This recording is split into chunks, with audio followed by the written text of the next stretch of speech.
Welcome back to this special edition of InfoWars Nightly News. Special because we've got one of my favorite guests, always intriguing and thought-provoking, David Icke. He's out in Hawaii. He's speaking this Saturday, and he's got some interesting observations. He's being protested. Groups don't want him to speak.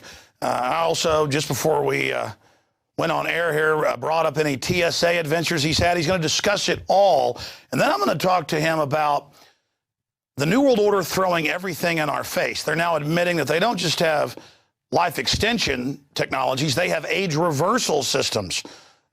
They're admitting that, oh, your appliances do have hidden tech in them to spy on you. Why are they throwing it all in our face right now? I have my own ideas, but we'll get David Icke's take on that. But he is visiting now here in the 50th state, Hawaii. David joining us via audio Skype. Great to have you, David. Cheers, Alex. Well, how was your trip out there? What's your view on the TSA? Well, it's 3 quarters around the world for me, so it was a long trip. But I did experience the TSA 1 or 2 times already, both in Los Angeles and then moving around the islands here. And you know, it was fine. I had to pat down and got you know, through and all the rest of it. But what shocked me, Alex, and what just shocks me every time I come to America, and indeed, you know, some other countries that have these full body scanners, is to stand there in the line, you know, shoes off, belt off, all this stuff. And while that's going on, you're watching parents take the children through these full body scanners. It is extraordinary. And, you know, we can discuss various definitions of child abuse, but I would say that the ignorance of subjecting your children to this radiation every time they go through an airport with no question, come on, honey, quick, there you go, and all this stuff, no question, no thought, no question about what the effect on the child might be. And of course, radiation has a greater impact on children for various genetic medical reasons. It's just extraordinary to me how asleep people can be. And you know, people talk about ignorance being bliss. Well, ignorance is bliss, but only for a while, because ignorance always catches up with you. And you know, ignorance of this the impact of these radiation scanners is going to catch up with enormous numbers of people. The frequent flyers, which of course you have so many in America, they are picking this stuff up all the time, day after day after day. And the cumulative effect is going to be devastating. But how parents can just allow that to happen to their children is just absolutely extraordinary to me, beyond words.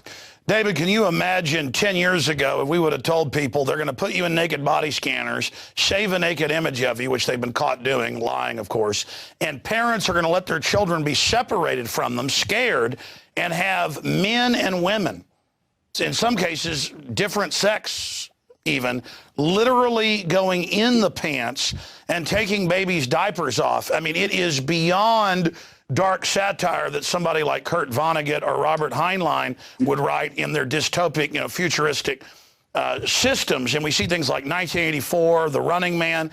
All of this is really being used as a template. And they've had top psychologists, you know, point out, as you know, that this groping universally, not just in the U.S., but in England and other areas now, is training children to have people touch them in a way that previously, you know, you say, you know, stranger danger, bad man, bad woman, don't touch me. This is literal pedophile training, and they know exactly what they're doing. And now the TSA is ending up out on the highways of America and just demanding that they get in our comfort zone.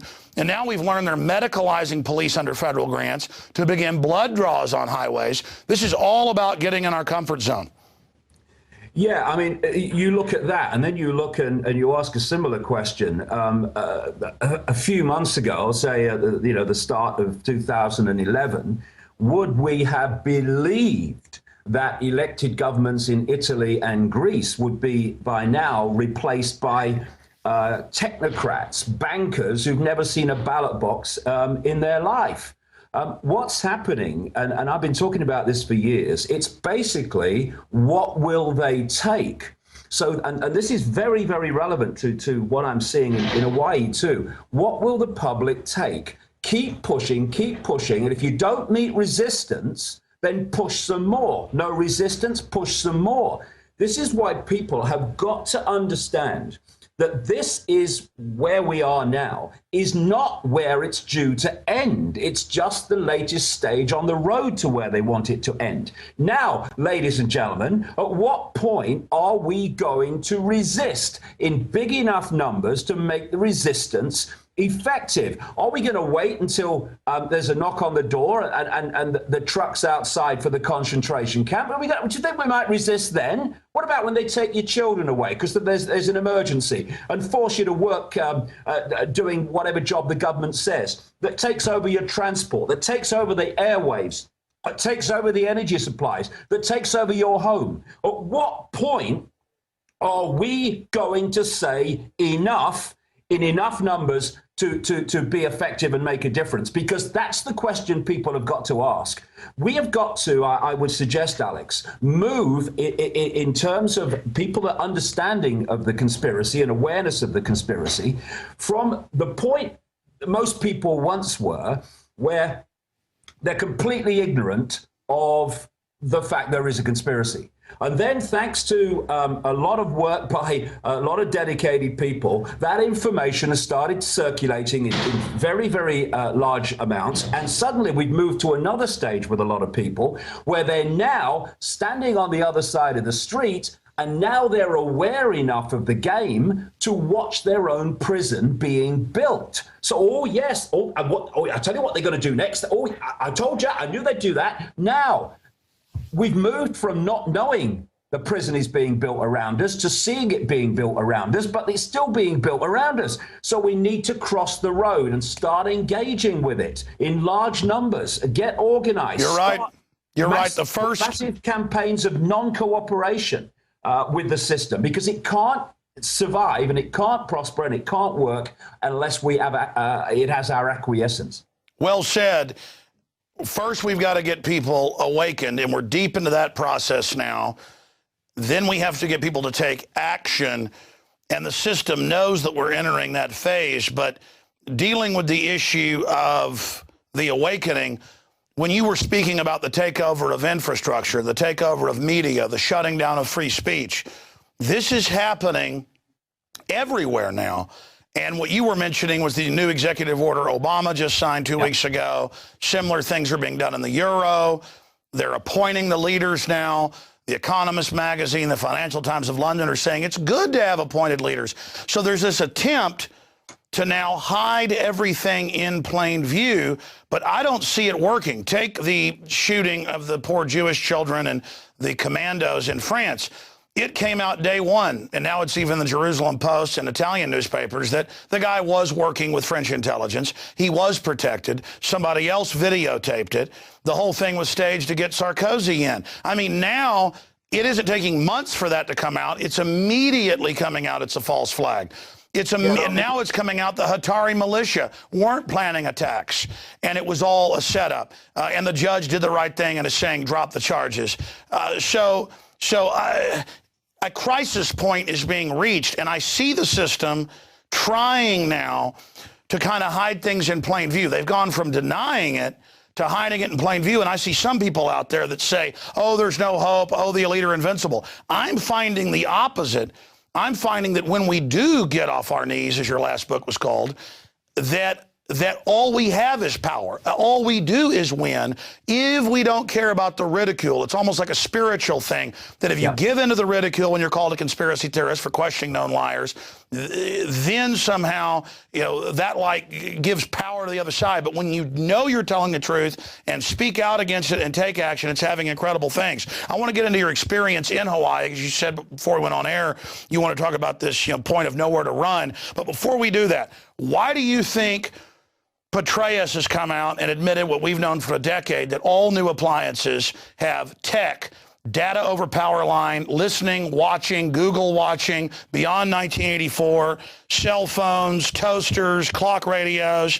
They're now admitting life extension and life reversal that the elite have, that cloning for decades. Speak on those issues as we get into more. Why are they suddenly trying to hide it in plain view? Well, I think a number of reasons, and in a way they're almost always psychological, because this is a mind game. The few cannot control the many physically. They can do it. You can do it in small areas with tanks in the streets and soldiers at the door, but you can't do it to 7 billion people. There's not enough of you, even when you recruit your law enforcement from the target population, which there's so few of them, that's what they have to do. So it's a mind game. It's a psychological game.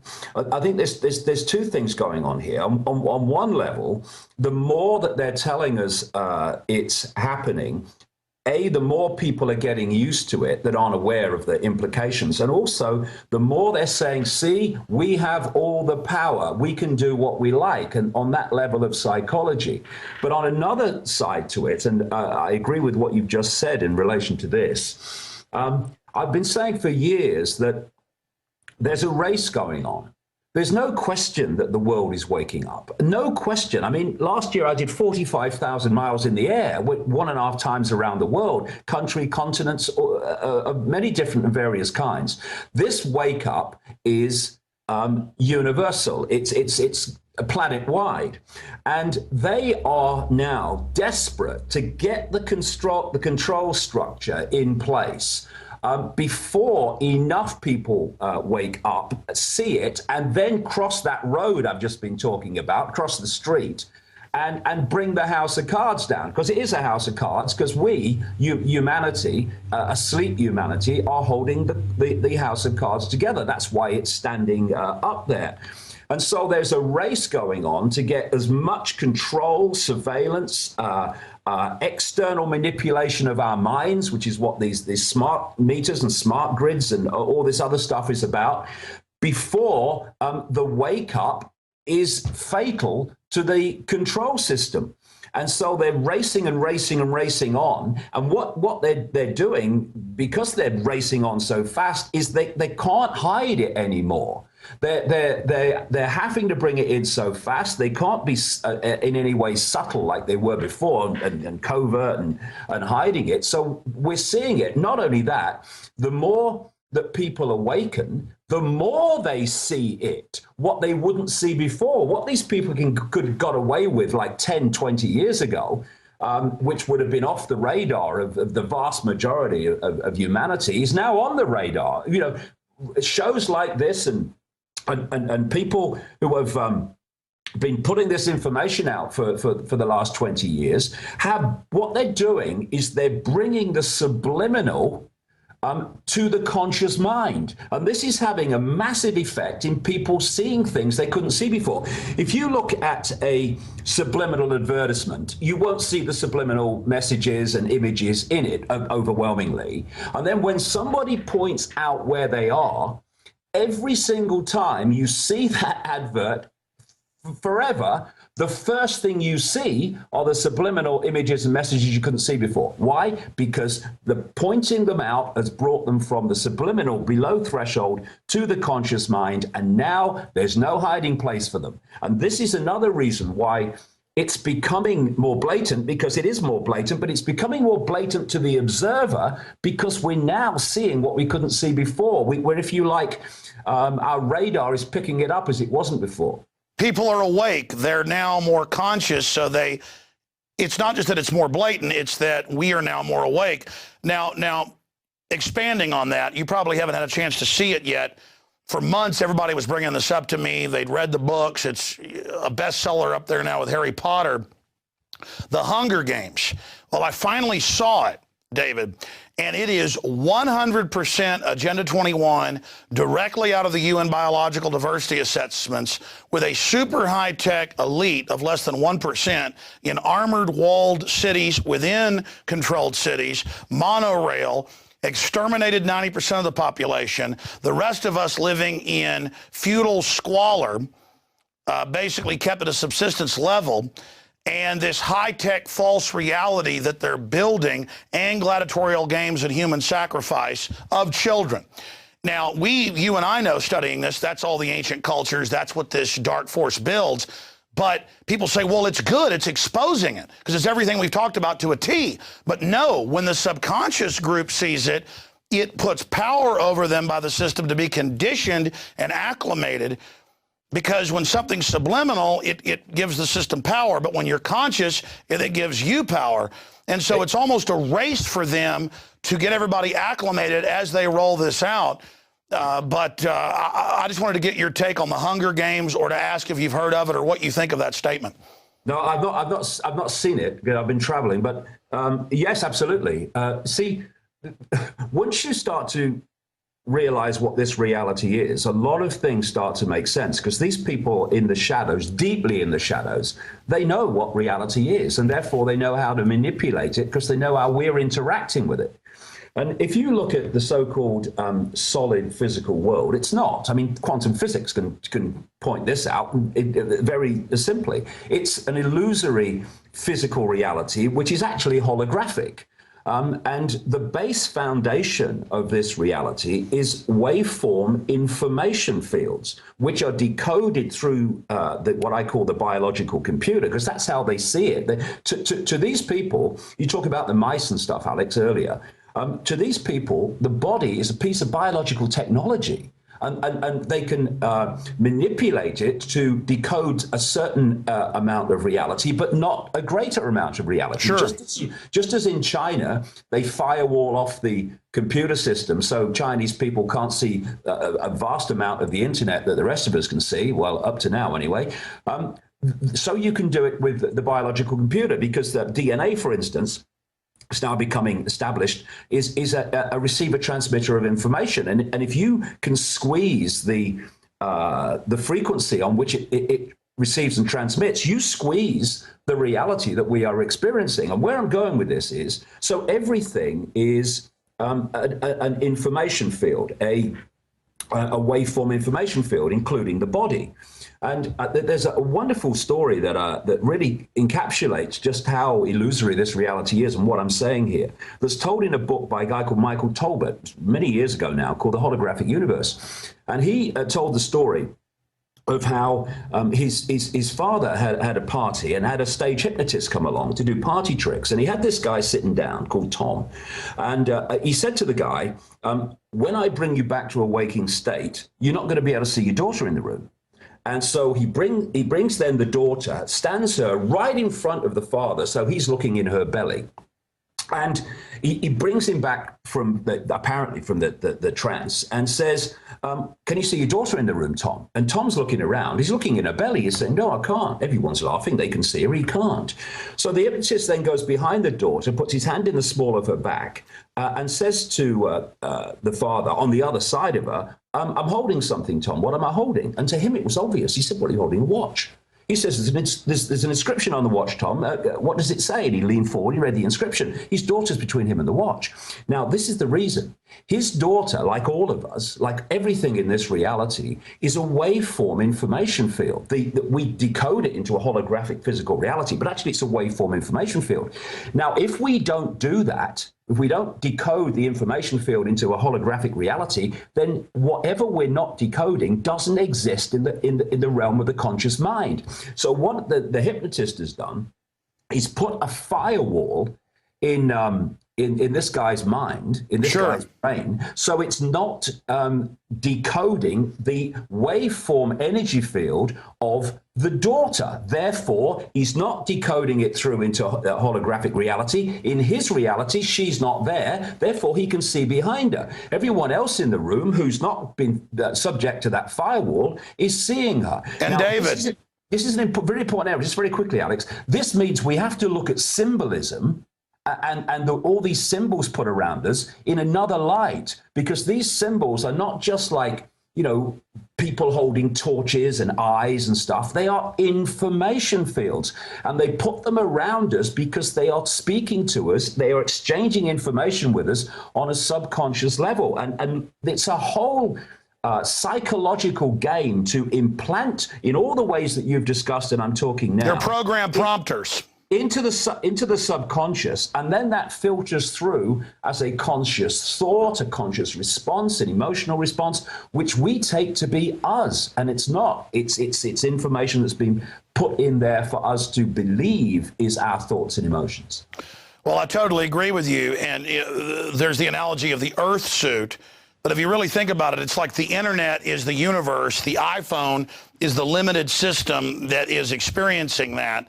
That would be the body, or it's the way the cerebral cortex of the left and right lobe is our, quote, conscious focusing, but it's tying into our overall brain that is hundreds of times more powerful. And that's in 101, as you know, marketing. That's taught in college. Subliminals is just part of marketing for hundreds of years, but the general public is taught it's all a joke and doesn't exist. It's a conspiracy theory that anything else exists or anyone is manipulating me. That is the hypnotist of the system telling people nothing exists outside of my voice. And we notice that good hypnotists, will first call 10 people up, ask them questions. They can tell off cues who is suggestible. They'll send back, 80% of the people they call up, but keep a couple of them. And then the person is willing to do it. But when you're born put in front of a television, when you're born with the chemicals in food and water, all of this happening, the sperm counts dropping, the testosterone, the women all screwed up, the thyroid problems, the overall brainwaves lowering, the fertility, they are killing us. So how do the chemicals, which they're obviously increasing the levels of, we're exposing it, so now they're on the news going, yeah, lithium in the water, Prozac in the water, statins, that's now out in the open, chemtrails, aluminum, they're obviously increasing the chemical bombardment. How high will they turn it up? Will it work? It doesn't seem to be working. Well, what we're actually looking at, Alex, is a situation which refers back to what we were talking about earlier about the wake up. I've been talking now for 22 years about the fact that there is an energetic, let's call it, because it's true, information change going on in the waveform fabric of our reality.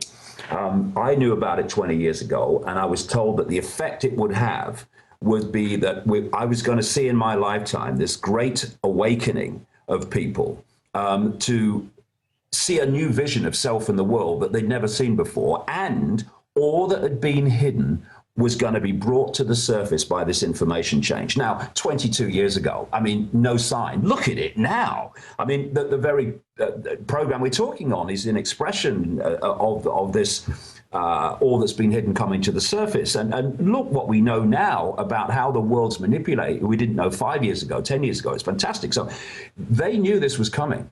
And what they're doing is they're trying to mitigate the effect on people by destabilizing. If you take the human biological computer and you relate it to a desktop computer, if you put viruses in a desktop computer, it is not going to decode the internet or anything like that in an accurate, powerful, effective way. It's going to cause mayhem. And what, in effect, if you look at chemicals, Alex, and the chemtrails and the aluminium, again, in the holographic realm, we see chemical substances. But if you go back to their base state, which is a waveform information field, if you could see that, it would be incredibly disruptive. It wouldn't be harmonious. It would be just a mess. It's jamming. It's electrochemical noise that at the electrochemical level fries us. So what does the system do? As in a way, they're poisoning of everybody and cancer rates off the chart and all this. That's one of the biggest things waking people up, is that enough folks are seeing their loved ones dead and dying to actually realize it's a soft kill operation.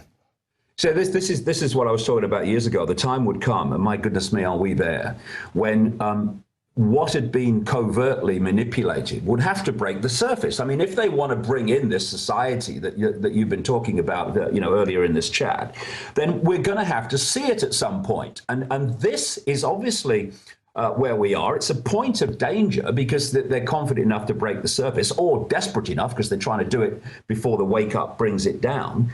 But it's also a wonderful opportunity, because one of the greatest forms of human control is actually denial.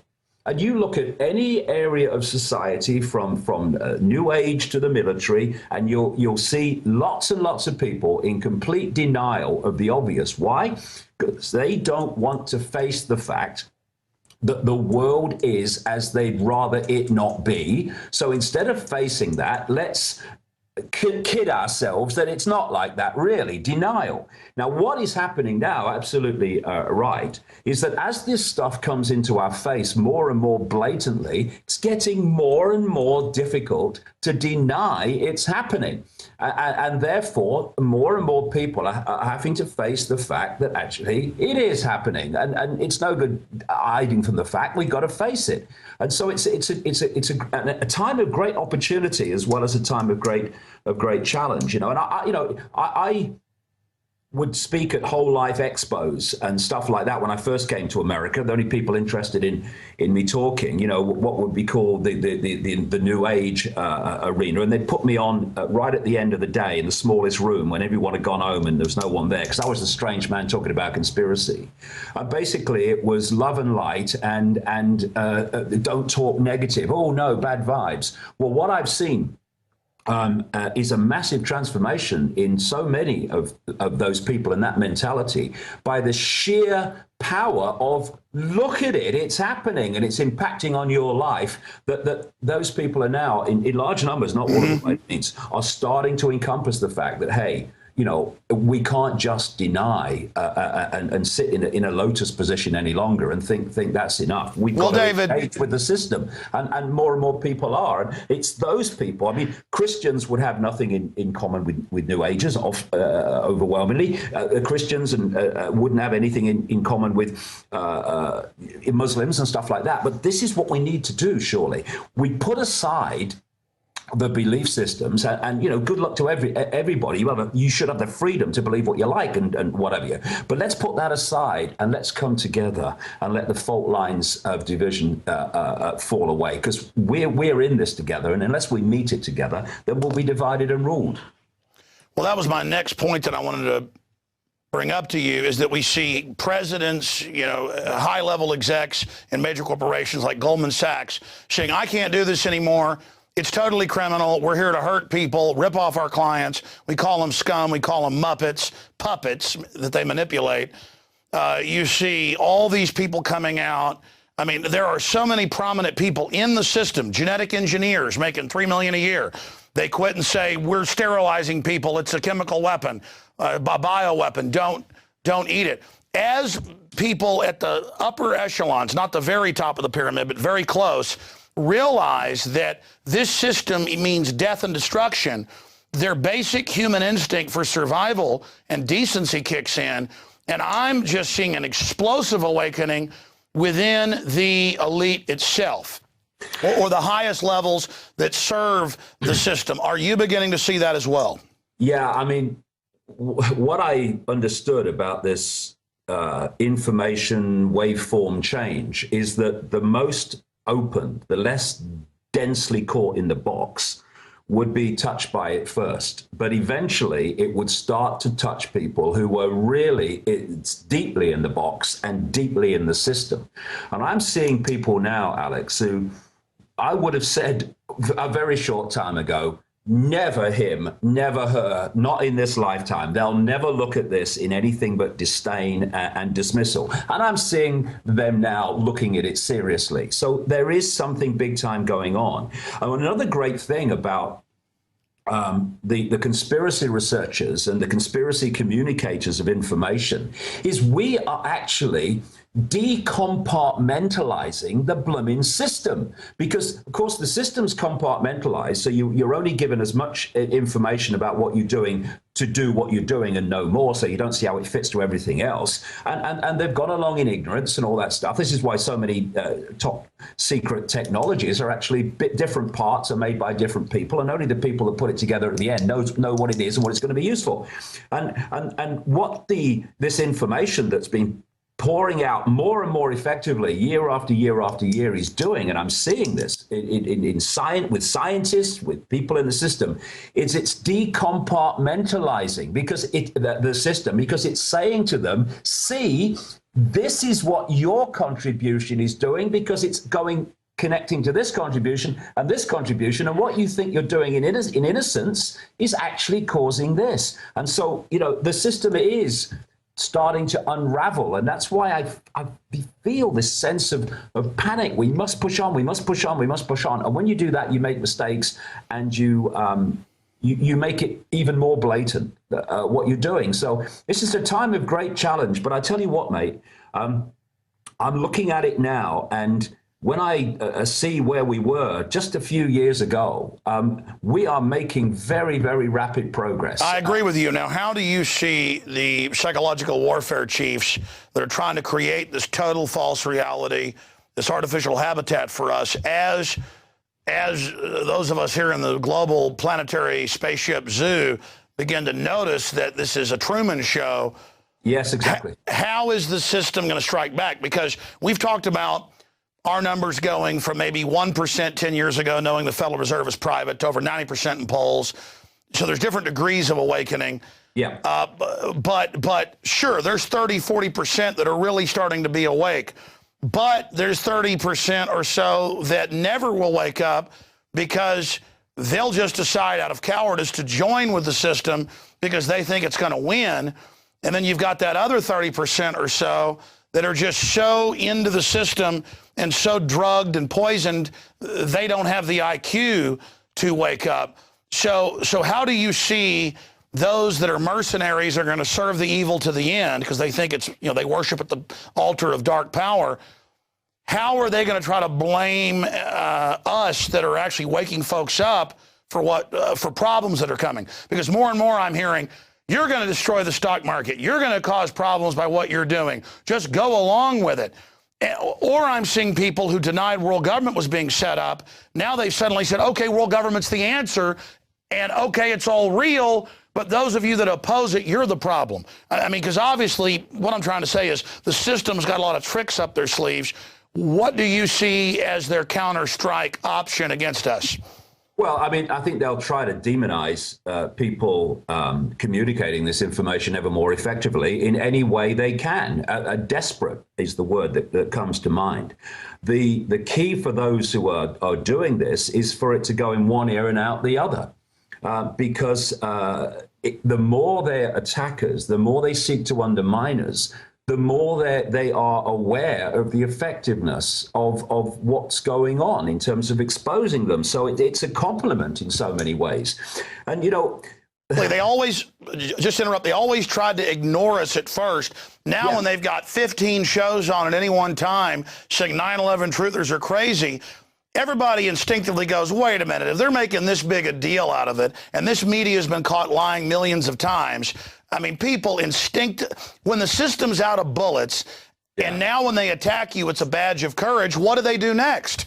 Exactly. Well, the thing is that I've had so many people come to my information in recent years because of all the attacks on me and things like the British media. They're thinking, well, what's this guy saying that's causing this? And so it's actually counterproductive in the end, because the more they attack you, the more people say, well, he must be saying something right. I'm hearing that again and again. It's gone from years and years ago, yeah, he's a nutter, to, well, he must be saying something right to get all this abuse.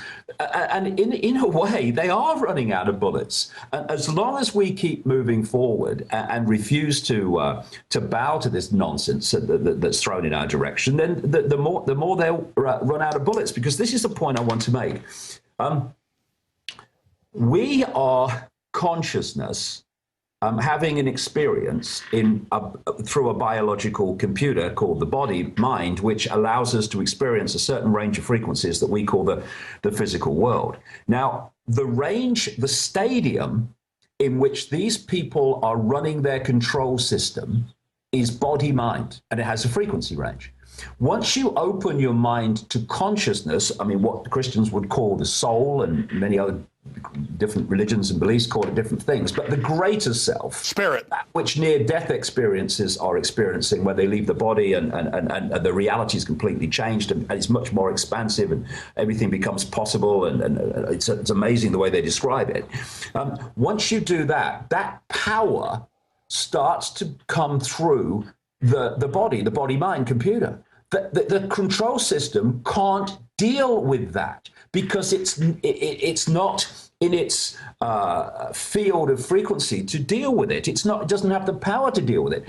When you look at the system, Alex, you look at the society and the way it's structured, it's systematically structured to do this, to pull our point of attention, i.e. our sense of perspective, who we are and what's happening in the world, into the five senses, into their stadium. This is what they're manipulating. And when we're in five sense reality alone, then we are playing away from home. And we can only perceive self and the world and world events through the five senses. Well, here's an example, David. They, as you know, for over 100 years, they've done scientific studies the world over that there is a sixth sense, stronger in some people than others, that you know, you're walking through your family ranch, you feel someone looking at you, you turn, you walk 200 yards, somebody's in a deer stand on a hill looking at you, you sense them. You're in a restaurant, you feel someone looking at you, you turn around, there they are.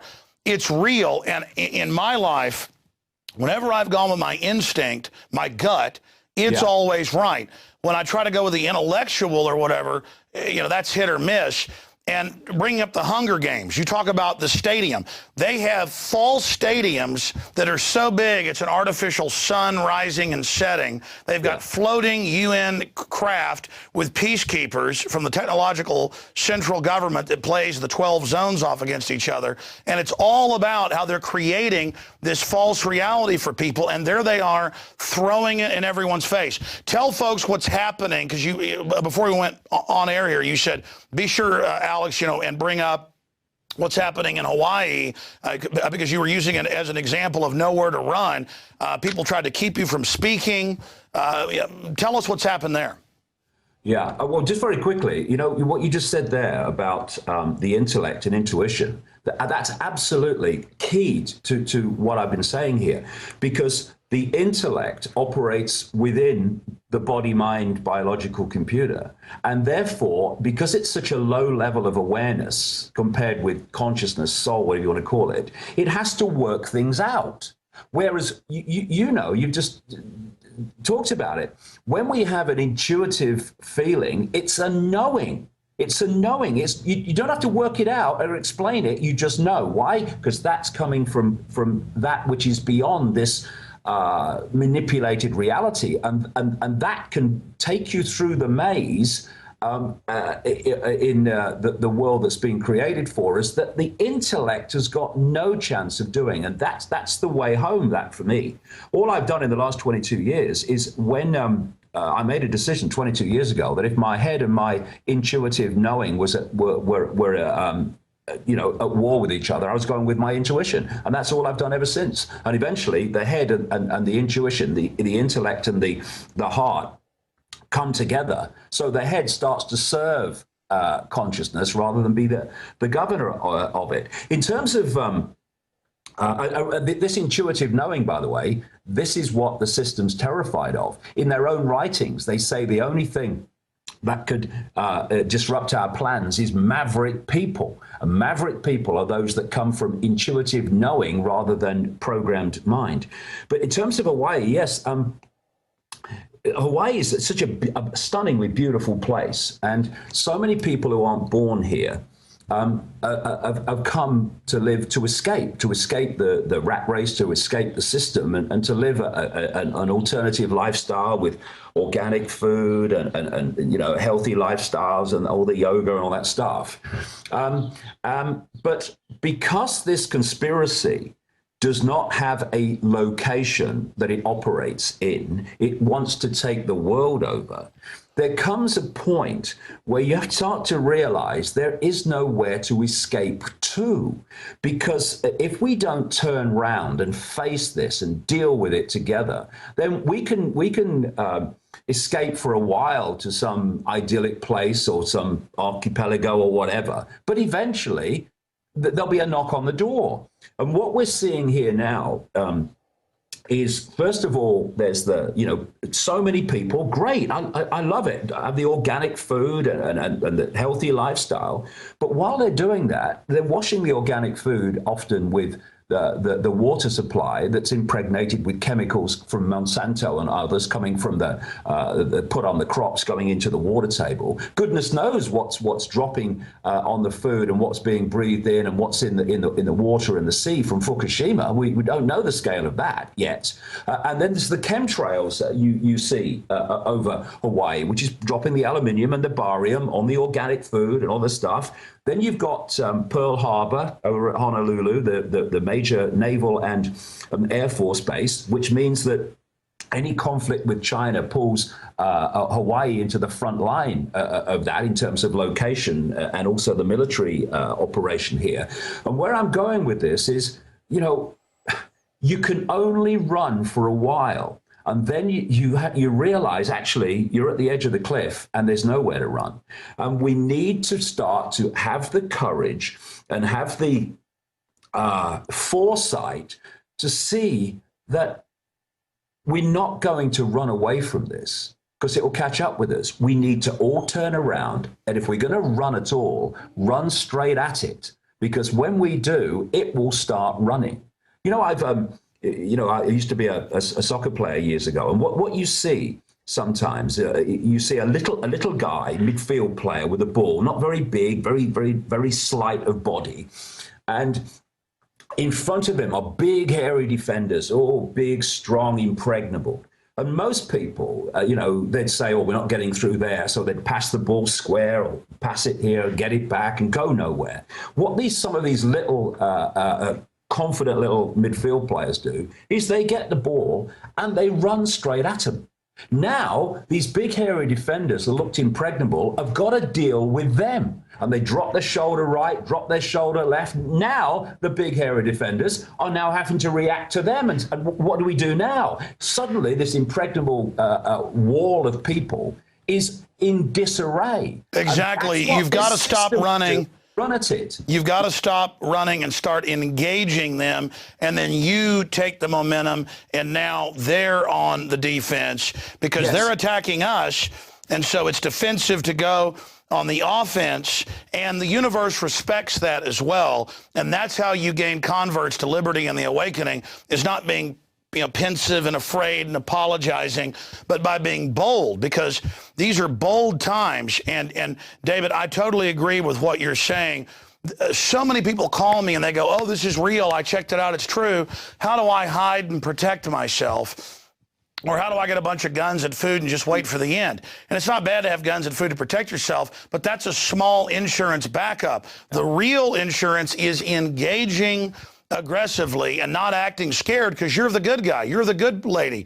You're the people out there warning people. You've got an incredibly important mission, and when you do go at it from that perspective, because that's what I've always done, that's when you have the real success. People call me and say, "Well, how do I get out of the system and not have them track me?" The point is, you say, "Hey, criminals, I know you're tracking me because you're crooks and you are afraid of what we know about you. It's not that I'm scared you're tracking me. It proves that you are criminal scum." People say, "Man, you must be paranoid." No, I'm not paranoid. I'm aware. People say, "Well, don't be negative." No, I'm incredibly positive by facing the facts, so we have a real chance of addressing this and dealing with it. And this is such an important point. This is such an important point. I'm sick of hearing people say, "Oh, you're frightening people. Oh, no, it's negative." Knowledge is never negative. Knowledge always empowers, no matter what knowledge it is, because it's giving you a greater fix on the situation we're facing. I tell you what's negative: ignorance. Ignorance is negative. That's how we got into this situation. And people who say, "Oh, it's negative," or get a grip of yourself, because if we are going to be frightened even of the information circulating, then we've got no chance at all. And the point you were making earlier, Alex, a few minutes ago, about waiting for the end. Now, this is a point. Now, we can stockpile food and sit there waiting for the knock on the door, or we can start going at the system, and the knock on the door will never come, because the system won't be there to do it. This is what we need to do. We've got to start running at them, running at the system, ceasing to cooperate with it, ceasing to be intimidated by it. And we'll be amazed You know the power that this system has over humanity. It's persuading humanity. He has power over them. It's a mind trick, a mind game. And when you run at these people, you realize actually it is just a figment of people's imagination. The power is not there. They just want us to believe it because then we'll acquiesce to them. Yeah, there's a lot of people out there that say, oh, Alex Jones, David Icke, they're saying we've got hope. We don't have hope. And the information they're putting out can be accurate on issues, but this idea that we don't have hope and don't have power, in my own life, I don't have the skills that a lot of other people have, but I've reached 15 million people a week, literally, through XM, AM and FM, internet, YouTube, all of it. 15 million is a conservative number. And I know there are people smarter, more talented, everything, but I, my whole life, have always run at them. When somebody challenges me, I don't understand reverse just because it doesn't feel right. And if we can just get people to realize, I'm always looking for other leaders. I'm always looking for people to build up, to go at the system. And people are always thinking just because I'm there or you're there or whatever, we're there, Ron Paul, whatever, that somehow, G. Edward Griffin, that, oh, I'm glad you're there and I'm glad you guys are. No, we're here to wake up those that aren't awake yet. Once you're awake, we need the next Alex Jones, the next David Icke, to be a leader and then find the next person, because it's through awakening millions and then getting hundreds of thousands of the leaders that are there to really take it to the next level that we cannot be stopped. And I've always known that's my mission, is to reach out to others, to then have them activate like ripples in a pond to get the chain reaction of awakening going. And that chain reaction, I can feel it, has already begun, and the system is going to do desperate things to try to block it. David Icke, thank you so much for the time. DavidIcke.com. People want to find out about your speaking engagements, your last book, the new book coming out. Tell us a little bit about that, and then I have one last question for you.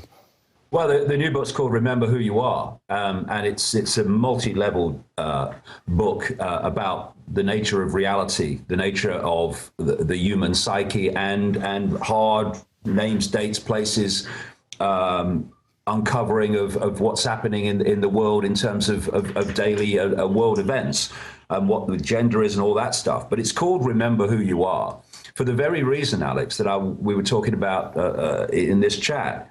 We need to remember that you are not Alex Jones and I'm not David Icke. They are names for our experience. We are not our names. We are not our job. We are not our income bracket. We are not our race. We are consciousness having those experiences. And when you remember that, then this incredible power comes into your life, which is just the greater you expressing itself because you've opened your mind and let it in. And then what we call miracles become possible, including what many people would see as a miracle currently, which is bringing this control system down. But it will come down. It will come down. Consciousness will bring it down because it is built on mind. And consciousness and mind are like the sumo wrestler and the two-stone weakling. The event in Hawaii on Saturday is on Maui, and I'll be talking for 9 hours over the day with about 1,500 images, connecting the dots across all these things. It's so important now that people stop seeing things like love and spiritual things as concepts. They have to become actions. If you are at the side of a river and a child falls in the river, you don't sit on the bank sending out love to the child, do you? You jump in the river and express love by pulling them out. Well, we need to take it from the theory to the action, and then we'll get somewhere. Beautifully said. A question I get constantly is, it's twofold. Here are the two questions. Why are you, Alex Jones, David Icke, Ron Paul, still alive, people like that? Why are you still alive, A? And B, at the very highest level of human control on this planet? And, of course, the elite believes they're interfacing with these dark entities. And that's what all the religions say. But the point is, and then when you say it, though, you're kooky and bad because you have a different angle on it, according to the mainstream media. Why are we still alive, A? And then B, at the human level, what is the highest secret society order? Who is the most evil person on earth? Well, on the second, I don't think we know, because they don't put themselves on public display. I mean, I think at the core of the core of the core, where I say they directly interact with these entities that are described in every ancient culture, and every religion has them: demons, archons, jinn, whatever you are. They don't put themselves on public display, but the House of Rothschild is absolutely right up there, and they are a major influence, and what they've done brilliantly through the 20th century to now is taken the in-your-face control. They've increased their control, but they have hidden it so that the Rothschilds are a kind of a faded force. They're not. They're right up there. And I love the thing, Alex, about are we still? Why are you still alive? I mean, what ultimate defeatism? People said to me over the years, if you were genuine, you'd be dead. All right, so the only genuine conspiracy researcher is a dead one, right? So we don't have the feeling that actually we can take the power to take the system on and be effective against the system, because we don't think the system is all bloody powerful. No, it is all powerful. Therefore, you would be dead. They wouldn't let you do this. Well, there are other forces at work as well. You know, we look out in this tiny frequency range we call visible light, which is barely bloody, existing. And we think that everything we see and the human form on Earth is the only one that exists, and it's the only reality. There are multiple infinite realities. Religions talk about them in their own way. And there are many levels of reality that are working to bring an end to what's happening in our reality, in our world, and they are protecting people who are willing to do what is necessary to expose all this and make a difference. They are protecting them, and therefore it is not as easy as always saying something we don't like, bang bang. It's not, and you know. We got to get over this defeatism that only a dead researcher is a genuine researcher. See, he was telling you the truth. They've killed him now. I mean, where are we going with this? If that's what we believe and that's what we feel, well, put your hands out and let's get the chains on now, because it's over. Well, I was about to say, this is a cognitive dissonance, Cass Sunstein type idea that we can't win. Anybody who's successful is bad. You're just saying humanity is crap, when history shows us the opposite. And it's only, tyrants only flourish when good men and women do nothing. And what are people saying who are saying there's nobody good who's standing up? They're saying they're crud as well. Because I always say, okay, let's just say I'm bad, which I'm not. I mean, I'm pure of heart. I'm not a perfect person, but I really do love people. I really do want to have a better world. I wanted our species to go to the stars. I'm a fan of man. I'm a fan of humanity. I believe in humanity. And then these people just say, oh, no, you couldn't be successful, without the New World Order. Okay, fine then. I'm bad. Don't use the fact that I'm bad as an excuse for you to not take action. You know you're supposedly good, and everybody else is a bad New World Order. Come on, stand up and take action. Instead of just spending all day attacking everybody else that's trying to do something. And then you find out, oh, they're the operatives. They're the cognitive dissidents. They're the COINTELPRO. And the good news is people have gotten wise to that. And I've seen all the attacks I've gone through, you've gone through, and others have gone through, has actually just become advertising for us.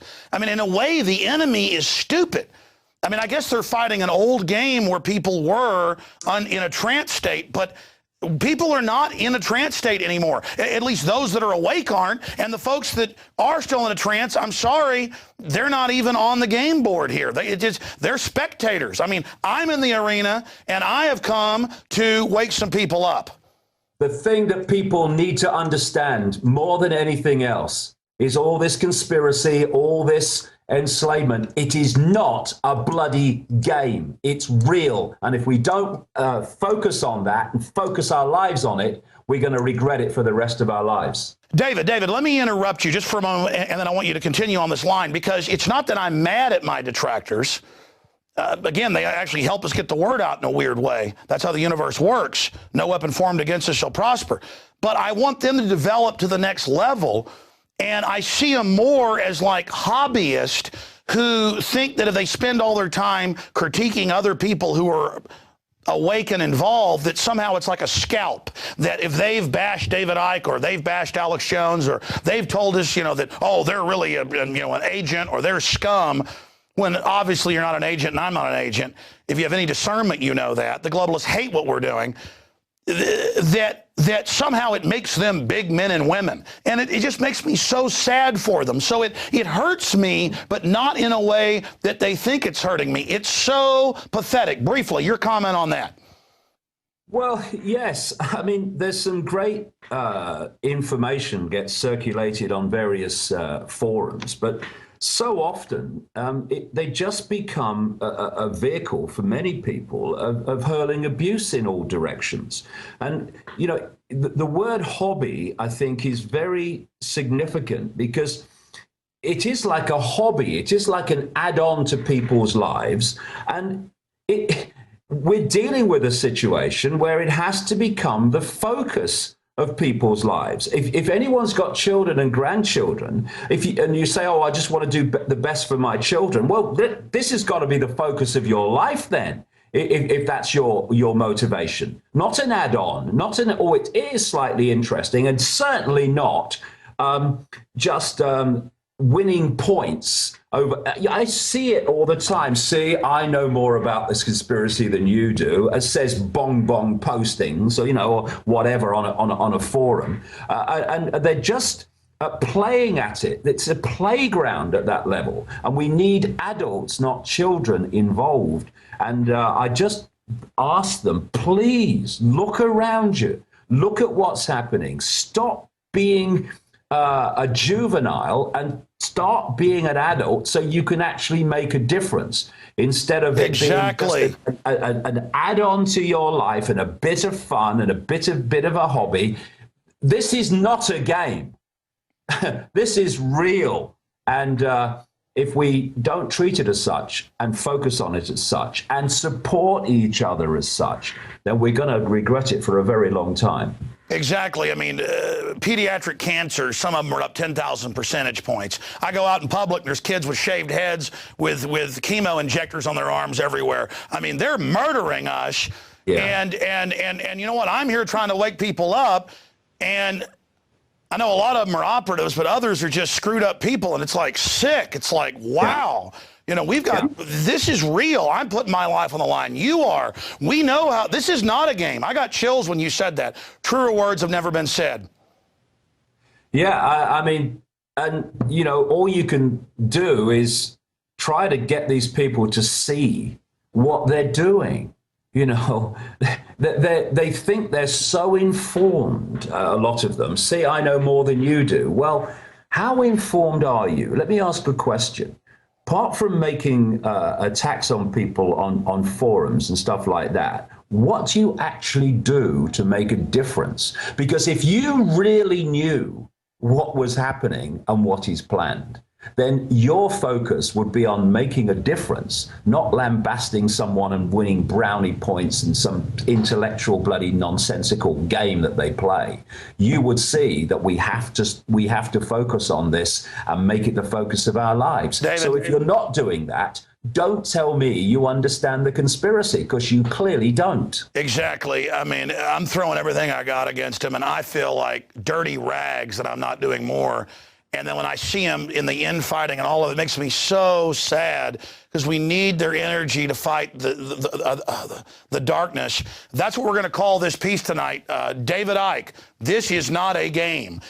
Very powerful. The thing is that when people are in ignorance of what's happening in the world and what the agenda is and where they want it to go, I have some sympathy when they do nothing, because they do not believe there's anything to be done.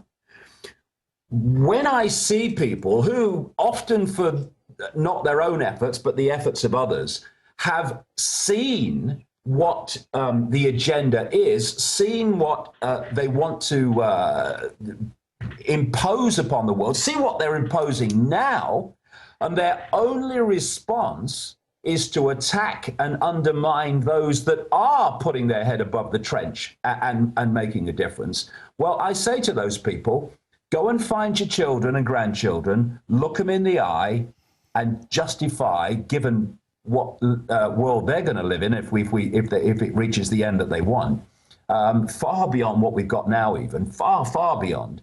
And you justify to them attacking and trying to undermine, often exploit those who are trying to make a difference. That ignorance, therefore no action, I can understand. Knowing what's at least a good part of what's happening and then seeking to undermine those who are trying to expose it, that turns my stomach. And one day when they wake up, it will turn their own. Yeah, it's bad luck. My gut just tells me those people have no idea what they're buying into. Because when you know the truth and decide to join evil, that is the ultimate sin. David Icke, our interviews just get better and better over the years. And I know you're a busy man. I appreciate you joining us every few months. And I look forward to having you back on soon, davidicke.com. I have to say, I've been saying this every interview in the last few years, but this is our best interview so far. I mean, be honest, in your gut, don't you feel like this is the best interview so far? Well, I think, Alex, that what's happening is we're all learning more, we're all becoming more aware, and therefore, you become closer and closer to understanding what needs to be said and what needs to be done. And, we must go on doing that. I see people over the years at various conferences, and I've seen them make presentations, and that's very nice. Yes, that's interesting. Yeah. And then I've seen them 10 years later making the same presentation. I'm thinking, what have you been doing? The cutting edge has to constantly move, and it's moving very, very fast now. It's great time to be alive. It certainly is. Well, David, thank you for the time, and I look forward to speaking to you again in the future. Cheers, Alex. All right, folks, there goes David Icke, almost an hour long, and just amazing. And you can say what you want about David Icke, but he gets people thinking, and he's doing a lot of good, and that's what we need. He is good at getting people outside the box. And I ask, any critics out there who aren't in the arena, what have you done to wake people up? Because we know this world is going in the wrong direction. Great job to the crew. Another extended edition of InfoWars Nightly News. Lord willing, we'll see you back here tomorrow night, 7 o'clock Central, and I'll see you on the radio 11 a.m. Central for the radio show, Infowars.com, prisonplanet.tv. Until then, bon voyage.